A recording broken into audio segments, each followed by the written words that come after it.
हरे कृष्णा। ओम ज्ञानतिमिरान्धस्य ज्ञानाञ्जन शलाकया चक्षुरुन्मिलितं येन तस्मै श्रीगुरुवे नमः। नमो विष्णुपदाय कृष्णपृष्ठाय भूतले श्रीमते भक्तिवेदान्त स्वामिनिधि नामिने। नमस्ते सरस्वती देवे गौरवाणी प्रचारिणे निर्विशेषशून्यवादी पाश्चात्य देशतारिणे।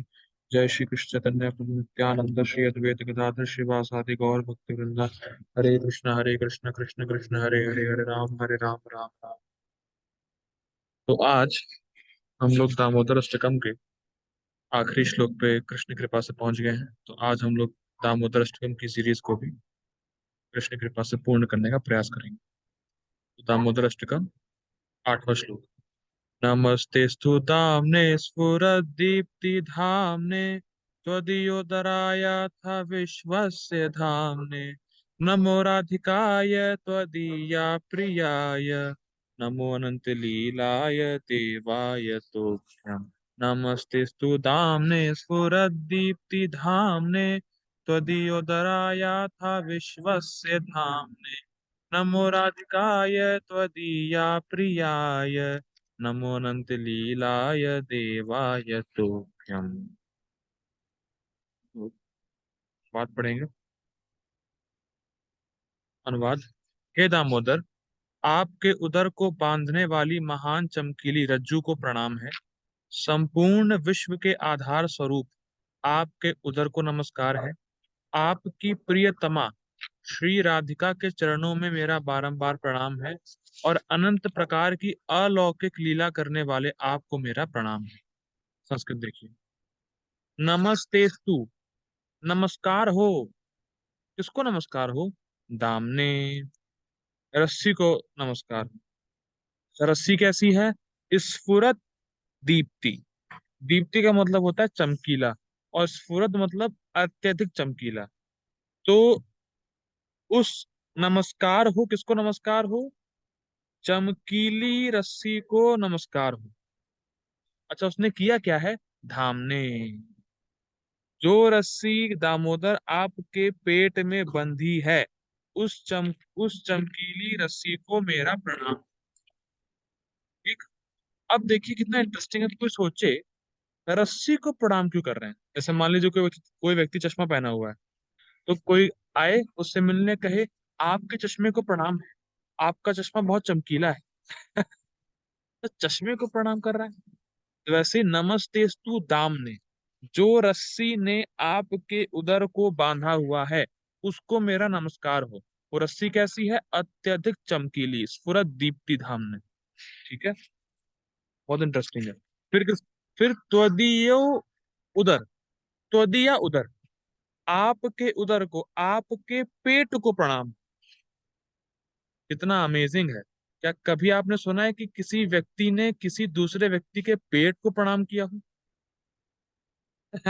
त्वदीयो दराया था। त्वदीय उदर, आपके उदर को प्रणाम। अच्छा, क्यों क्यों प्रणाम कर रहे हैं मेरे पेट को? अथा विश्वस्त धामने, क्योंकि यही उदर पूरे विश्व का आश्रय है। पूरा विश्व, जो पूरा भौतिक जगत है, ये सब कुछ भगवान के पेट में है। ठीक। नमो राधिकाय त्वदीया प्रियाय। अब राधा रानी को प्रणाम है, जो कृष्ण आपकी बहुत प्रियतमा है। कृष्ण आपकी सबसे प्रिय राधा रानी को प्रणाम है। नमो अनंत लीलाय देवाय तुभ्यम। आपकी अनंत लीलाओं को प्रणाम है, साथ साथ देवाय तुभ्यम, आपको भगवान प्रणाम। तो कितने लोगों को प्रणाम किया? सत्यव्रत मुनि ने रस्सी को प्रणाम किया, उदर को प्रणाम किया, राधा रानी को प्रणाम किया, अनंत लीलाओं को प्रणाम किया, और एट द एंड भगवान को प्रणाम किया। तो इन पांचों को प्रणाम कर रहे हैं सत्यव्रत मुनि श्लोक में। अन्वय देखिए। ते, आपके, दामने, उदर को बांधने वाली महती रज्जू को। महती क्यों? क्योंकि वो बहुत चमकीली थी। ठीक। साधारण रस्सी नहीं थी। स्फुरत दीप्ति धामने, जो अत्यंत प्रकाशमान है। त्वदीयो दराया, एवं आपके उदर को प्रणाम है। अथा विश्वस्य, जो चर अचर जगतों का मतलब चलने वाले और नहीं चलने वाले जितने भी प्राणी हैं, जो चल रहे हैं, जो नहीं चल रहे हैं, वो जिस जगत में रहते हैं, वो सारा जगत आपके पेट में रहता है। धामने आधार है उसको, मतलब इस विश्व का आधार आपका पेट है। ठीक। नमः अस्तु, नमस्कार हो। त्वदीय प्रियाय राधिकाय नमः, आपकी प्रिया श्री राधिका को नमस्कार हो। अनंत लीलाए, अनंत लीला करने वाले को। देवाय, अलौकिक तुभ्यम, आपको। नमः, नमस्कार हो। ठीक है, अब कमेंट्री में जाते हैं। कमेंट्री। इस प्रकार स्तुति को समाप्त करते हुए, क्योंकि ये दामोदर अष्टकम का लास्ट श्लोक है, तो अब सत्यव्रत मुनि दामोदर अष्टकम की समाप्ति कर रहे हैं। ठीक। इस प्रकार स्तुति को समाप्त करते हुए अपने प्रार्थित की सिद्धि के लिए, क्या प्रार्थित मतलब क्या मांग रहे थे कृष्ण से? प्रेमा भक्ति। तो अपने प्रेमा भक्ति की सिद्धि के लिए, मतलब उनको प्रेमा भक्ति प्राप्त हो जाए, इसके लिए भक्ति विशेष द्वारा अथवा उनके असाधारण परिकर, अवयव, परिवार आदि प्रत्येक को पृथक प्रणाम कर रहे हैं। परिकर कौन है यहाँ पे? श्रीमती राधा रानी। अवयव क्या है? रस्सी और पेट। परिवार आदि कौन है? बाकी जितने भक्त हैं। तो इन सब को एक एक करके प्रणाम कर रहे हैं, ताकि भगवान मुझसे प्रसन्न हो और मेरी जो इच्छा है प्रेमा भक्ति पाने की, वो कृष्ण पूरी करे। मतलब सत्यव्रत मुनि को प्रेमा भक्ति की सिद्धि चाहिए। उस सिद्धि के लिए इस श्लोक में सत्यव्रत मुनि भगवान के परिकर, अवयव, परिवार आदि को अलग अलग रूप से प्रणाम कर रहे हैं। ठीक। सबसे पहले किसको प्रणाम किया था? रस्सी को। तो क्यों कर रहे हैं रस्सी को प्रणाम? देखिए, आपके दाम अर्थात उदर बंधन महापाश को नमस्कार। मतलब जिस तरह आप बंध गए, उसको भी नमस्कार।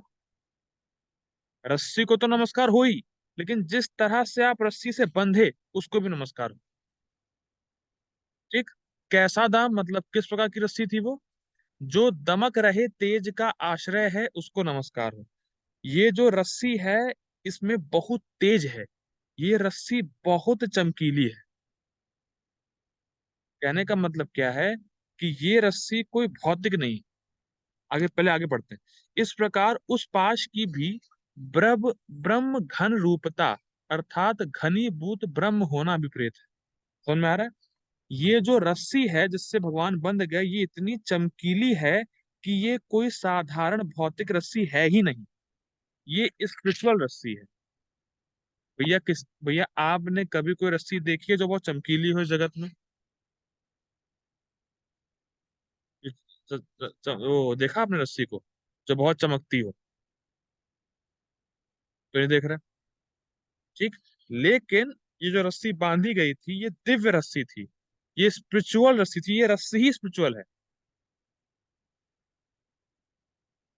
ठीक है, ये रस्सी चमक रही है, वरना रस्सी चमकती नहीं है, नॉर्मल रस्सी। तो ये जो रस्सी से भगवान बांधे गए थे, ये ब्रह्म घन रूपता मतलब, ब्रह्म घन मतलब स्पिरिचुअल थी। जिस रस्सी से भगवान बंध गए, वो रस्सी स्पिरिचुअल थी, इसीलिए बहुत चमकीली थी। ये कोई नॉर्मल रस्सी नहीं है, इसीलिए रस्सी को प्रणाम है। ठीक, ये एक अर्थ। अनंतर आपके उदर को नमस्कार है, क्योंकि पाश बंधन में उदर के द्वारा ही सौंदर्य आदि और वात्सल्य लीला आदि का प्रकाशन हुआ है। बहुत सुंदर। देखिए, एक अर्थ ये है कि जो कृष्ण अनलिमिटेड है, वो कृष्ण रस्सी से बंधे हुए बहुत अच्छे लग रहे हैं। तो इस इस चीज से कि भगवान का उदर रस्सी से बंधा है, इसको देख के, या ये जो रूप है इतना सुंदर लग रहा है कि ये सौंदर्य को प्रकाशित कर रहा है। जैसे कभी कभी होता है, कुछ लोग जो होते हैं अच्छे से मेकअप करते हैं, बहुत अच्छे अच्छे कपड़े पहनते हैं, तो उनको देख के लगता है कितने सुंदर है। मतलब एक विशेष प्रकार का उनका अटायर होता है, इससे लगता है कि बहुत सुंदर है। तो वैसे ही भगवान कृष्ण का जो उदर है, वो स्पिरिचुअल रस्सी से बंध गया, तो वो जो दामोदर रूप है वो बहुत सुंदर लग रहा था। वो बहुत सुंदर रूप है और मुनि उनका दर्शन करना चाहते हैं। तो वो रूप, दामोदर रूप, भगवान के सौंदर्य को प्रकाशित कर रहा है, मैनिफेस्ट कर रहा है। इसीलिए उदर को प्रणाम है। भाई अगर उदर ही ना हो और उदर पर रस्सी बंधे ही ना, तो दामोदर रूप कैसे आएगा? तो उदर भी चाहिए, रस्सी भी चाहिए, तब दामोदर रूप आएगा। तो उदर को भी प्रणाम है, क्योंकि उदर है तभी तो रस्सी से बंधा वो। ठीक। और साथ साथ वात्सल लीला आदि का प्रकाशन हुआ है। इसका मतलब क्या है कि इस दामोदर लीला से वात्सल लीला का प्रकाशन हुआ है कि नहीं हुआ?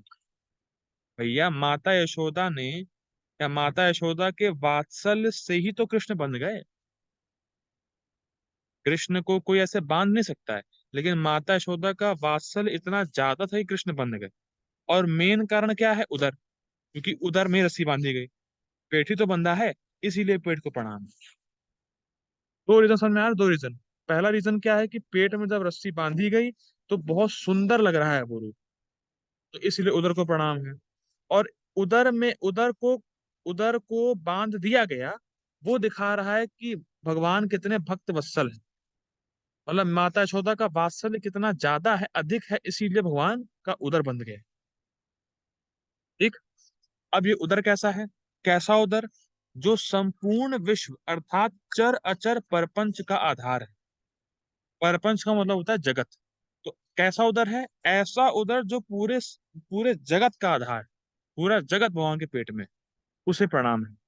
ठीक। अब देखिए कितना दूसरा, क्या दूसरा अर्थ ले आए देखिए। क्योंकि उदर से ही चतुर्दश भुवन स्वरूप कमल की उत्पत्ति हुई है। क्या जबरदस्त पॉइंट। अरे भैया पूरे जगत का आधार तो भगवान का पेट है ही है, साथ साथ भगवान कृष्ण के नाभि से ही ब्रह्मा जी का कमल उत्पन्न हुआ। और उस कमल की जो डाल होती है, कमल का जो, वो क्या कह सकते हैं, उसकी नाल होती है, कमल की नाल में, उसी में 14 प्लेनेटरी सिस्टम्स। और वो नाल कहाँ से आई? भगवान की नाभि से। इसलिए भगवान के उदर को प्रणाम। इसको थोड़ा एक्सपैंड कर दिया। पहले बताया कि भगवान कृष्ण का उदर पूरे जगत का आधार है। क्यों? क्योंकि भगवान कृष्ण के नाभि से ही कमल की नाल आई, और कमल की नाल के अंदर ही 14 प्लेनेटरी सिस्टम। ठीक। इतना सुंदर है।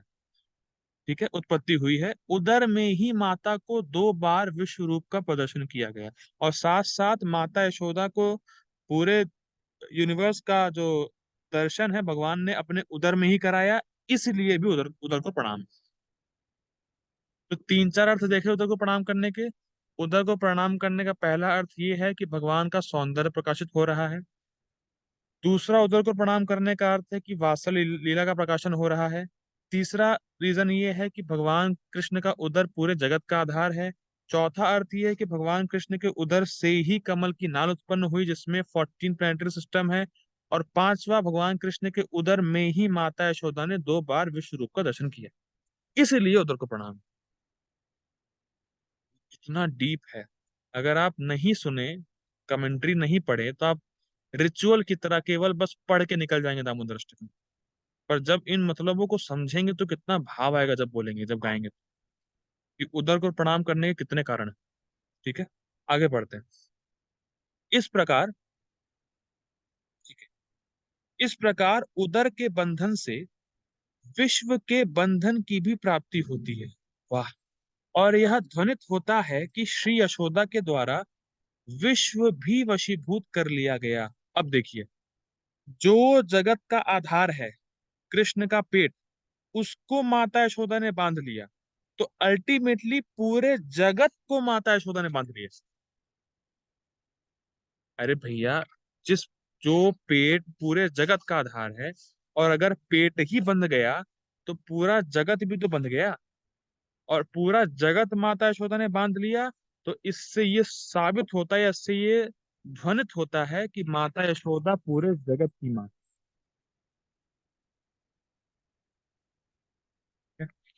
ये इतना जबरदस्त है। ठीक। आगे पढ़ते हैं।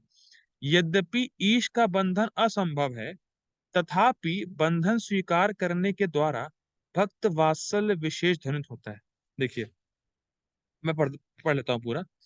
प्रपंच की असंकुचित अवस्था आदि का उदर में समावेश तर्क से गोचर नहीं है, किंतु ऐसे उदर का भी बंधन हुआ है, इसीलिए बंधन के द्वारा ऐश्वर्य विशेष ध्वनित होता है। ठीक है, समझिए पहले। यहाँ पे लिख रहे हैं कि भगवान तो भगवान कृष्ण तो भगवान है, तो भगवान को बांध दिया या भगवान का बंध जाना तो असंभव लगता है। लेकिन भगवान अपने भक्तों के प्रेम के वश में आ जाते हैं, और श्री माता यशोदा का वात्सल्य इतना अधिक था कि कृष्ण अपने भक्त वत्सलता के गुण से बंध गए। एक ये अर्थ है। दूसरा, ये बोल रहे हैं यहाँ पे कि मान लीजिए कोई सोचे, जगत तो इतना विशाल है, आप समझ रहे हैं आप हम लोग तो जगत कितना बड़ा है इसकी धारणा ही नहीं कर सकते। हम लोग तो केवल पढ़ रहे हैं। पूरा पूरा जगत, पूरा मटेरियल वर्ल्ड कितना बड़ा है, कल्पना कर सकते हैं आप? और वो भी अनलिमिटेड मटेरियल यूनिवर्सेस, तो कल्पना भी नहीं कर सकते। तो जगत इतना विशाल है, तो कोई मान लीजिए कहे कि जगत इतना विशाल है, ये कृष्ण के छोटे से पेट में कैसे आ गए? ये कोई तर्क लगाए? तो यही बोल रहे हैं कि समावेश तर्क से गोचर नहीं, मतलब आप तर्क नहीं कर सकते कि पूरा जगत कृष्ण के छोटे से पेट में कैसे आ गया। लेकिन कृष्ण के छोटे से पेट में ही पूरा विश्व है। इससे भगवान का ऐश्वर्य सूचित हो रहा है कि भगवान कितने ऑपुलेंट, भगवान कितने ऐश्वर्यशाली है, ये भी दिख रहा है कृष्ण के उदर से। इसीलिए उदर को प्रणाम।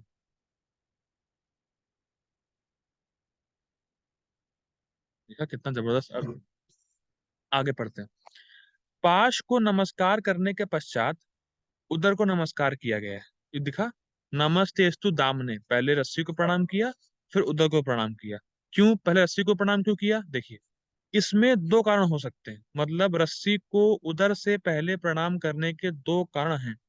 प्रथम यह है कि पाश उदर के ऊपर है, भाई पेट के ऊपर रस्सी बांधी गई ना, तो रस्सी पेट के ऊपर है, तो जो चीज ऊपर है उसको पहले प्रणाम किया गया। अथवा पाश की अपेक्षा उदर उदर की उत्कर्षता कहना चाह रहे हैं। दूसरा ये भी कि उदर पूरे विश्व को समाया हुआ है, तो इसलिए बाद में किया, मतलब जो चीज, देखिए कितना कितना अमेजिंग ले रहे हैं। ये बोल रहे हैं कि जो पहले ऊपर है उसको पहले प्रणाम, फिर कह रहे हैं कि जो टॉप मोस्ट है उसको बाद में प्रणाम। मतलब भाई उधर तो टॉप मोस्ट है ना, मतलब उधर में पूरा जगत। ठीक है, तो ये कह रहे हैं। ये तो हो गया रस्सी को प्रणाम करना और उधर को प्रणाम करना। उसके बाद प्रणाम किया था राधा रानी को। अब राधा रानी को प्रणाम क्यों किया है, उसको देखिए। तदीय अर्थात प्रियतम जन की कृपा द्वारा ही वांछित और वांछातीत सब कुछ सिद्ध हो सकता है, इस आशय से अब श्री राधा जी को प्रणाम कर रहे हैं। क्या मतलब? देखिए, सत्यव्रत मुनि क्या मांग रहे थे? कृष्ण की प्रेम भक्ति। अब प्रेम भक्ति कोई इतनी आसान नहीं, गाजर मूली की तरह कोई लाके दे देगा आपको हाथ में, इतना आसान नहीं है। तो प्रेम भक्ति बहुत मुश्किल से मिलती है और बहुत दुर्लभ है। तो मुनि ये सोच रहे हैं कि हो सकता है कि अगर मैं कृष्ण से डायरेक्ट प्रेम भक्ति मांगू तो कृष्ण ना दें, लेकिन अगर मैं राधा रानी की कृपा के थ्रू कृष्ण से प्रेम भक्ति मांगूंगा तो कृष्ण मुझे आसानी से दे देंगे। इसीलिए राधा रानी को प्रणाम। देखिए, ये तो बहुत स्पष्ट बात है कि हर भक्त अपनी भक्ति की सिद्धि के लिए राधा रानी की कृपा जरूर मांगता है, क्योंकि राधा रानी बहुत दयालु है, बहुत कृपालु है। कृष्ण की कृपा शक्ति है राधा रानी। जी। जब कोई कहता है ना राधा रानी मुझे कृष्ण की सेवा में लगाओ, तो राधा रानी कृष्ण से कहती हैं, देखो ये तो मुझसे भी अच्छा डिवोटी। आप बताइए, क्या राधा रानी से अच्छा डिवोटी हो सकता है कृष्ण का? कोई नहीं हो सकता है। लेकिन जब कोई एक बार कह दे राधा रानी को कि राधा रानी मुझे कृष्ण की सेवा में लगाओ, तो राधा रानी कहती है कृष्ण से, ये तो मुझसे भी अच्छा डिवोटी है और उसको अपनी सेवा में लगाओ। और जब राधा रानी बोल देती है तो कृष्ण को मानना ही पड़ता है। तो इसीलिए सत्यव्रत मुनि कह रहे हैं कि क्या पता कृष्ण मुझे अपना प्रेम दे ना दे, लेकिन राधा रानी के थ्रू अप्रोच करूंगा तो कृष्ण दे ही देंगे। और राधा रानी का आश्रय लेने का तरीका क्या है? हरे कृष्णा कृष्ण कृष्ण हरे हरे, हरे राम राम राम हरे हरे। जब हम हरे कृष्ण महामंत्र करते हैं तो राधा रानी बहुत प्रसन्न होती है, बहुत खुश होती है। ये मेरे कृष्ण का नाम ले रहा है। ठीक है, आगे पढ़ते हैं।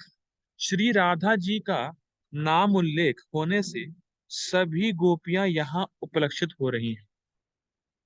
मतलब क्या है? जब यहाँ बोल रहे हैं नमो राधिकाए तो दिया प्रियाए, कि मैं राधा रानी को प्रणाम कर रहा हूँ, तो इसका मतलब ये नहीं कि केवल राधा रानी को ही प्रणाम कर रहे हैं। राधा रानी, राधा रानी शब्द से ये सूचित होता है कि राधा रानी को बोल के वो सभी गोपियों को प्रणाम कर रहे हैं। मतलब मुनि जब बोल रहे हैं कि राधा रानी को प्रणाम है, तो राधा रानी के उपलक्षण से समझना होगा कि वो सभी गोपियों को प्रणाम कर रहे हैं। ठीक। अथवा सभी गोपियों में श्री राधा जी ही मुख्यतमा है, इसलिए उनका नाम लिया गया है। मतलब राधा रानी के थ्रू सभी गोपियों को प्रणाम कर रहे हैं, और गोपियों में टॉप मोस्ट राधा रानी है, इसलिए राधा रानी का नाम लिया गया इस श्लोक में। ठीक है, ये तो स्पष्ट है। अच्छा, अब राधा रानी ही मुख्य क्यों है, राधा रानी ही सबसे प्रिय क्यों है, इसका उत्तर दे रहे हैं। राधिका अर्थात जो सर्वदा भगवान के विशेष आराधन में लगी रहती हैं, इस आशय से यह शब्द कहा गया है, इसलिए वे आपकी अत्यंत प्रिय हैं। मतलब राधा रानी हमेशा कृष्ण के बारे में सोचती हैं, कृष्ण के सुख के बारे में सोचती हैं, कृष्ण को कैसे संतुष्ट किया जाए, हमेशा राधा रानी का थॉट ही चलता रहता है। और Radha Rani is the top most devotee of Krishna, ये कहने का है। इसीलिए कृष्ण को बहुत प्रिय है। आगे पढ़ते हैं। उनको नमस्कार है, राधा रानी को नमस्कार है। अथवा राधिका रूढ़ी संज्ञा है। अरे प्रभु जी, ये शब्द क्या है, रूढ़ी संज्ञा? ये तो पहली बार सुने हैं। देखिए टफ है, मुझे पता टफ है। कहने का देखिए, रूढ़ी संज्ञा का मतलब क्या होता है? रूढ़ी संज्ञा का मतलब होता है, देखिए ये एक ग्रामेटिकल वर्ड है। देखिए, रूढ़ी संज्ञा का मतलब होता है कि ऐसे शब्द जिसका अर्थ परंपरा में आ रहा हो। जैसे राधिका का मतलब ही है कृष्ण को जो प्रिय है। राधिका शब्द का अर्थ ही है जो कृष्ण को प्रिय है। यही अर्थ है, कोई और अर्थ लो चाहे नहीं लो। जैसे जैसे बोला जाए राधिका, तो अब राधिका शब्द को ये सोचे कि राधिका का मतलब होता है जो कृष्ण की विशेष आराधना में लगी रहती, वो राधिका। कोई ये सोचे राधिका जो टॉप मोस्ट डिवोटी है कृष्ण की, कोई ये सोच सकता है। लेकिन राधिका का जो रूढ़ी संज्ञा, राधिका का जो मेन अर्थ जो परंपरा में आ रहा है, राधिका शब्द का अर्थ यही है कि जो कृष्ण को प्रिय है, बस। आराधना हो चाहे नहीं हो, उससे का मतलब नहीं है, लेकिन राधिका का मतलब ही है जो कृष्ण को बहुत प्रिय है। जैसे एग्जांपल देता हूँ। जैसे कोई मान लीजिए बोले युद्ध में भाले अंदर गए, तो इसका रूढ़ी संज्ञा का, ये भाले अंदर गए, ये है रूढ़ी संज्ञा। इसका रियल अर्थ ये है कि जो जो सैनिक के हाथों में भाले थे वो अंदर गए। भाई भाले अपने आप तो अंदर जाएंगे नहीं, कोई आदमी लेके जाएगा भालों को। तो हम क्या बोलते हैं, भाले अंदर गए। तो भाले अंदर गए ये परंपरा में आ रहा है, ये ऐसे ही बोलते हुए लोग आते हैं युद्ध में कि भाले अंदर गए। तो ये रूढ़ी संज्ञा है जो लोग बोलते हुए आ रहे हैं। ठीक है, तो राधिका का मतलब ही है जो परंपरा में, कि राधिका मतलब जो कृष्ण को बहुत प्रिय है। इसीलिए यहाँ पे शब्द आया नमो राधिकाए। ये नहीं आया नमो राधा रानी है, ऐसे कुछ नहीं आया। नमो राधिकाए ही है, क्योंकि राधिका मतलब ही जो कृष्ण को बहुत प्रिय है। और मैं आ रहा हूँ कुछ कुछ। ठीक है। या कभी कभी जो वो होते हैं लॉयर, तो लॉयर बोलते हैं the chair must speak, the chair must order. तो ये नहीं कि चेयर ऑर्डर करेगी, चेयर कुछ बोलेगी। चेयर के ऊपर बैठा हुआ जज बोलता है, जज देता है ऑर्डर। लेकिन लॉ लॉ टर्म में या लॉ के रूढ़ी संज्ञा में ये बोला जाता है, ऐसे ऐसे ही लोग बोलते हुए आ रहे हैं, the chair must speak, the chair should order. ठीक है, तो ये अर्थ। अतएव आराधना आदि की अपेक्षा के बिना ही मैं नित्य प्रिय है। मतलब आप आराधना वाला अर्थ कंसिडर करो कि चाहे नहीं करो, लेकिन राधिका मतलब है जो कृष्ण को बहुत प्रिय है। नित्य प्रिय मतलब हमेशा ही प्रिय। ठीक। उस पर भी आपसे प्रीति के कारण आपके सारे ही जन परिकर जिन्हें प्रिय हैं, फिर उन्हें आप प्रिय हैं, इस विषय में क्या कहना? बहुत सुंदर। वो कह रहे हैं मुनि, जो कृष्ण के भक्त हैं, या जो लोग कृष्ण से प्रेम करते हैं उन्हें राधा रानी बहुत प्रेम करती हैं। तो कृष्ण आप से राधा रानी कितना प्रेम करती होंगी, इसका तो कहना ही क्या। मतलब जो व्यक्ति कृष्ण को प्रेम करता है, राधा रानी उसको बहुत प्रेम करती हैं। तो कृष्ण को कितना प्रेम करती होंगी राधा रानी, इसका तो कहना ही क्या, कैमुतन है। ठीक, ये बोला जा रहा है।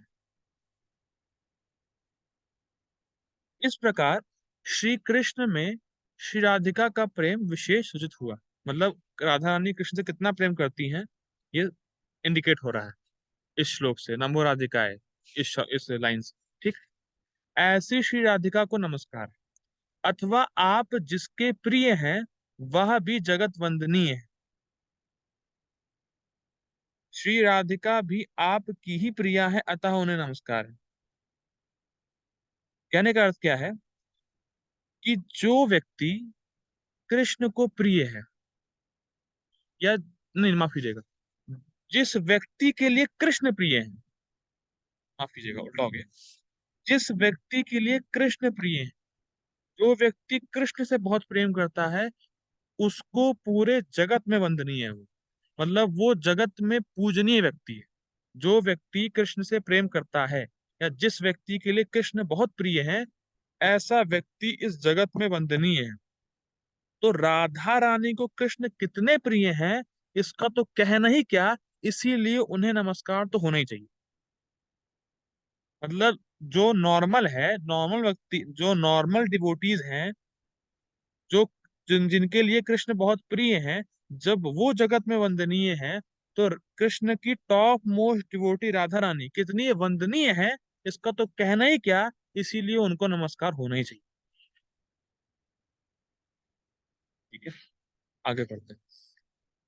तद अनंतर परम स्तवनीय होने के कारण श्री राधा के साथ होने वाली रास क्रीड़ा आदि का वर्णन करने की इच्छा होने पर भी ये लीलाएं परम गोपनीय हैं। अतः इसका स्पष्ट प्रकाश न करते हुए मधुरेणा समाप्यते न्याय से किंचित ही संकेत द्वारा उद्देश्य करते हुए प्रणाम कर रहे हैं। देवाय नमः। देव अर्थात देव अर्थात लोकोत्तर को नमस्कार है। इसके द्वारा लीलाओं की भी लोकोत्तरता अभिप्रेत है। बहुत मैंने पढ़ दिया, ये बहुत टफ लगा होगा लेकिन बहुत इजी है। देखिए, वो कह रहे हैं तद अनंतर परम स्तवनीय। मतलब जैसे जैसे सत्यव्रत मुनि राधा रानी को प्रणाम कर रहे हैं, या राधा रानी के बारे में कह रहे हैं, तो उनके हृदय में बहुत प्रेम उत्पन्न हो रहा है। मतलब राधा रानी को प्रणाम करने से सत्यव्रत मुनि के अंदर बहुत प्रेम उत्पन्न हो रहा है, और अब उनकी इच्छा हो रही है कि रास लीला का वर्णन किया जाए। लेकिन उनको उनको समझ आ रहा है कि रास लीला तो परम गोपनीय है, रास लीला तो बहुत कॉन्फिडेंशियल है। इसीलिए उन्होंने रास लीला का स्पष्ट वर्णन नहीं किया। लेकिन वो ये भी जानते हैं कि एट द एंड, या एंड मस्ट बी स्वीट। जैसे ये लिखा है मधुरेण समाप्यते, तो सत्यव्रत मुनि कह रहे हैं किसी भी चीज की समाप्ति मीठे से होनी चाहिए। जैसे जब हम लोग खाना खाते हैं, तो खाना खाने के बाद जब मीठा खाते हैं, तो फिर कुछ और खाने की इच्छा रहती नहीं। तो ये जो दामोदर अष्टकम का आखिरी श्लोक है, तो सत्यव्रत मुनि सोच रहे हैं कि ये श्लोक समाप्त होना चाहिए कुछ मीठे से। लेकिन रास लीला का वर्णन वो स्पष्ट कर नहीं सकते, तो इसीलिए वो केवल कह रहे हैं देवाय नमः, नमो अनंत लीलाय देवाय। एट द एंड वो भगवान को प्रणाम करेंगे और भगवान की लीलाओं को प्रणाम करेंगे। लीलाओं का स्पष्ट वर्णन नहीं करेंगे, पर एट द एंड लीलाओं को प्रणाम जरूर करेंगे। ये कहने का अर्थ। ठीक है, ठीक है। भगवान को नमस्कार है, और इसके द्वारा लीलाओं की भी, मतलब भगवान को नमस्कार है और भगवान की जो लीलाएं हैं उनको भी नमस्कार है। ठीक है। अथवा नमो अनंत लीलाए, अर्थात श्री राधा के साथ निरंतर क्रीड़ा परायण अतएव अनंत लीला आपको नमस्कार है। इस प्रकार अनंत पद द्वारा गोकुल संबंधित सभी लीलाएं उद्दिष्ट हुई हैं। भाव यह है कि उन लीलाओं को भी नमस्कार। कहने का अर्थ क्या है, नमो अनंत लीलाए, इसका अर्थ है कि हे कृष्ण, जो आपने राधा रानी के साथ अनंत लीलाएं करी हैं उसको नमस्कार है, और जो कृष्ण आपने गोकुल में अनंत लीलाएं करी हैं उनको नमस्कार है। अनंत लीलाएं के दो अर्थ हैं। कृष्ण, जो आपने राधा रानी के साथ अनंत लीला करी है उसको नमस्कार है। हे कृष्ण, जो आपने अनंत लीलाएं गोकुल में करी हैं उसको नमस्कार। और देवाय तुभ्यम, आपको तो नमस्कार है ही। ठीक है। तो इति श्री दामोदर अष्टक के 8वें श्लोक की श्रील सनातन गोस्वामी कृत दिग्दर्शिनी नामक टीका का भावानुवाद समाप्त। तो आज हम लोगों ने दामोदर अष्टकम के लास्ट श्लोक को भी चर्चा करी, कृष्ण कृपा से, राधा रानी की कृपा से ये पूरा हो पाया। हम लोग एक बार श्लोक को देखते हैं। नमस्तेस्तु दामने स्फुरद दीप्ति धामने। मैं रस्सी को प्रणाम करता हूँ जो कि बहुत प्रकाशमान है। त्वदीयो दराया था विश्व धामने। फिर मैं आपके उदर को प्रणाम करता हूँ जो पूरे विश्व का आधार है। नमो राधिकाय त्वदीया प्रियाय। मैं आपकी प्रियतमा राधा रानी को प्रणाम करता हूँ। नमो अनंत लीलाय। मैं अनंत लीलाओं को प्रणाम करता हूँ। देवाय तुभ्यम। और एंड में दामोदर भगवान कृष्ण भगवान, मैं आपको प्रणाम करता हूँ। ठीक है। तो आज हम लोग दामोदर अष्टकम को समाप्त किए हैं। कल से हम लोग अपनी फिर सीरीज सीरीज शुरू करेंगे 15 टॉपिक की। तो 15 टॉपिक वाली सीरीज शुरू हम लोग किए थे, जो बीच में कार्तिक मंथ की वजह से मैंने ड्रॉप कर दिया था उसको। तो डाउट्स सीरीज हम लोग की पूरी हो गई थी और हम लोग कल से एक नया टॉपिक शुरू करेंगे। ठीक है। शिल प्रभुपाद की जय। हरे कृष्ण।